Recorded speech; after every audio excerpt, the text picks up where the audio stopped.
धुरंधर 2 movie देखने से पहले अगर आपने ये वीडियो नहीं देखा, तो आपको पता ही नहीं चलेगा कि धुरंधर 2 मूवी में आखिर चल क्या रहा है। तो इस वीडियो को एंड तक ज़रूर से देखना, क्योंकि इस वीडियो में आपको धुरंधर मूवी का शॉर्ट रिकैप मिलने वाला है। तो मूवी की शुरुआत में हमें 1999 का कंधार प्लेन हाईजैक का सीन दिखाया जाता है, जहाँ पर हमारे भारतीय आईबी चीफ अजय सान्याल और विदेश मंत्री देवव्रत कपूर दोनों दिखाए जाते हैं, जो कि प्लेन के अंदर जाते हैं और जिन्होंने प्लेन को हाईजैक किया था, उनके साथ डील करते हैं कि 3 आतंकवादी जिनमें से एक था मसूद अज़हर भी था और उसके साथ $10 मिलियन उनको देंगे आतंकवादियों को, कंधार के यहाँ पर। उसके बाद सीन शिफ्ट होता है। तो सीन शिफ्ट होता है, तो वहाँ पर अजय सान्याल विदेश मंत्री देवव्रत कपूर से कहते हैं कि हमें इनके खिलाफ कुछ ना कुछ तो करना ही होगा, नहीं तो ये हमारे देश के अंदर तक घुस जाएँगे। लेकिन वहाँ पर तो वो मना कर देते हैं। उसके बाद 2001 में जब संसद पर हमला होता है, तो उसके बाद जो विदेश मंत्री है, देवव्रत कपूर है, वो कहते हैं कि I will make it happen, मतलब मैं इसे होने दूँगा। तो वहाँ से जो अजय सान्याल है, वो ऑपरेशन धुरंधर लॉन्च कर देते हैं और उसके बाद सीन शिफ्ट होता है और यहाँ पर एंट्री होती है हमारे रणवीर सिंह की, यानी कि हमज़ा अली मज़ारी की।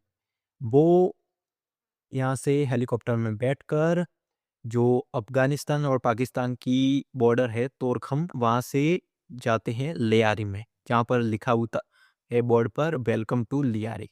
वहाँ पर हमज़ा जाता है और मोहम्मद आलम का जो जूस सेंटर होता है, वहाँ पर जाकर वो पहले तो कुछ खाना वगैरह या चाय वगैरह पीता है, उसके बाद वो काम के बारे में पूछता है कि मुझे कुछ काम चाहिए।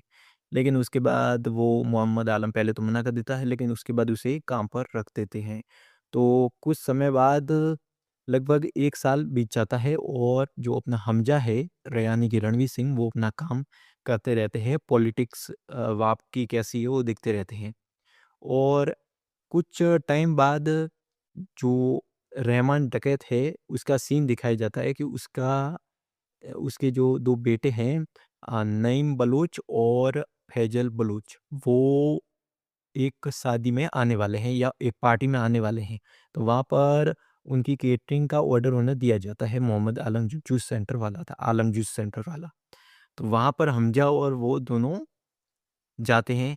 उन्हें पता था कि जो नईम है और फैजल इनके ऊपर हमला कराने वाला है अपना बाबू टकैत। बाबू टकैत कौन? बाबू टकैत है रहमान टकैत का नाजायज़ बाप।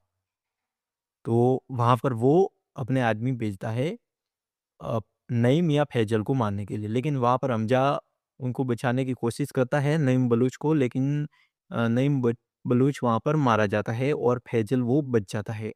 उसके बाद हमें रहमान डकैत का सीन दिखाया जाता है, जो कि अपने मरे हुए बेटे को हॉस्पिटल में देखने आया होता है। वहाँ पर उसकी मुलाकात हमजा से होती है और वहाँ से हमजा रहमान डकैत की गैंग में शामिल हो जाता है।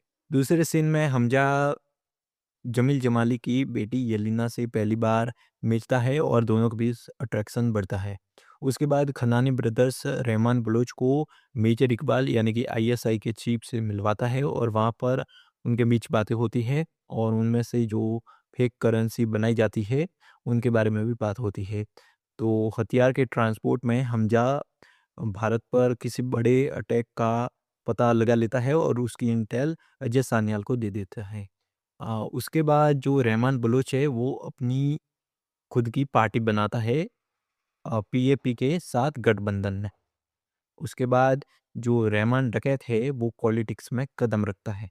अब जमील जमाली को अपनी सीट बचाने का खतरा सताने लगता है, तो वो यहाँ पर बुलाता है द जिन यानी कि चौधरी असलम को, एसपी चौधरी असलम को, और वो उसे फिर से अपनी जो ड्यूटी है वो जॉइन करने के लिए कहता है, क्योंकि उसने ही उसे पहले निकाल दिया था, जमील जमाली ने एसपी चौधरी असलम को निकाल दिया था।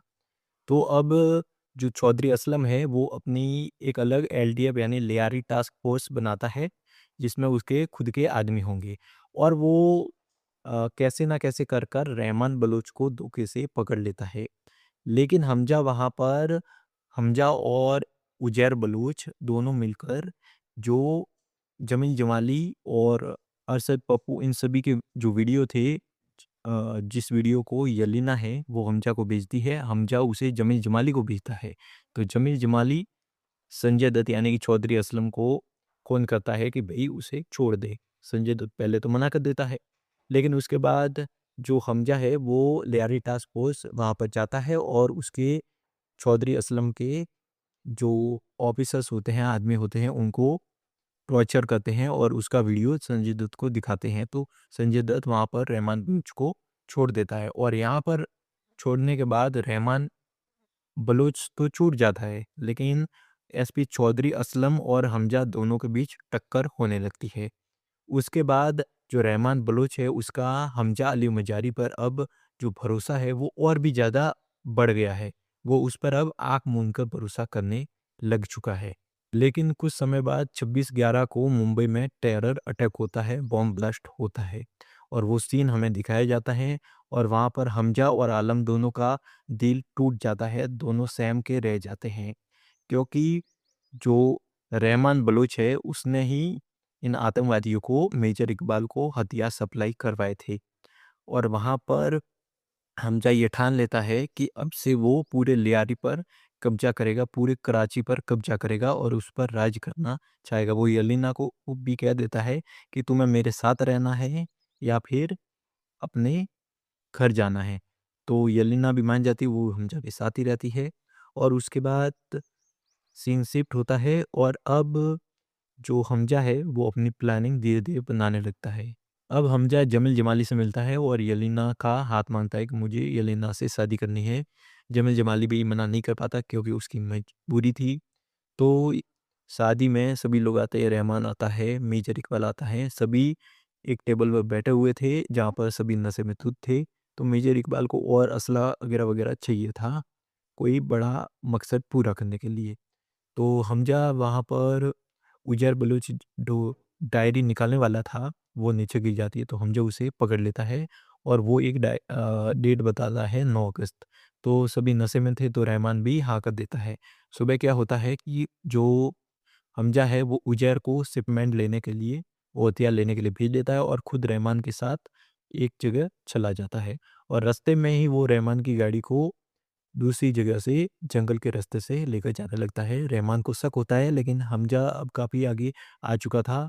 वो रहमान के मना करने के बाद भी गाड़ी नहीं रोकता है और एक जगह जाकर गाड़ी को टकरा देता है जिससे कि अ, एक जने की मौत हो जाती है वहाँ पर। यहाँ पर हमजा जंगल की तरफ भाग जाता है और रहमान एक जने को उसे मारने के लिए भेजता है। और वहाँ पर अब चौधरी असलम भी आ चुका होता है अपनी पुलिस-वुलिस लेकर। डोंका कुछ समय तो उन सबको रोकता है लेकिन कुछ समय बाद वो भी मर जाता है। और अब चौधरी असलम और रहमान दोनों के बीच फाइट होने लगती है और जो हमजा था वो भी रहमान ने एक जने को उसे मारने के लिए भेजा था लेकिन हमजा उसे फांसी दे देता है जंगल में पेड़ पर लटका कर। उसके बाद हमजा भी वहाँ पर आता है, तीनों के बीच फाइट होने लगती है और एंड में हमजा रहमान को पीट-पीट कर मार देता है। और उसके बाद अ, वो खुद रहमान को उठाकर सड़क पर भागने लगता है कि बचाओ, बचाओ, गाड़ी रोको, गाड़ी रोको, गाड़ी रोको। जैसे पहले रहमान नहीं कह रहा था कि गाड़ी रोको, वैसे ही वो अब कहता है कि गाड़ी रोको और एक जना ऑटो रोकता है और वो वहाँ पर उसे अस्पताल ले जाता है।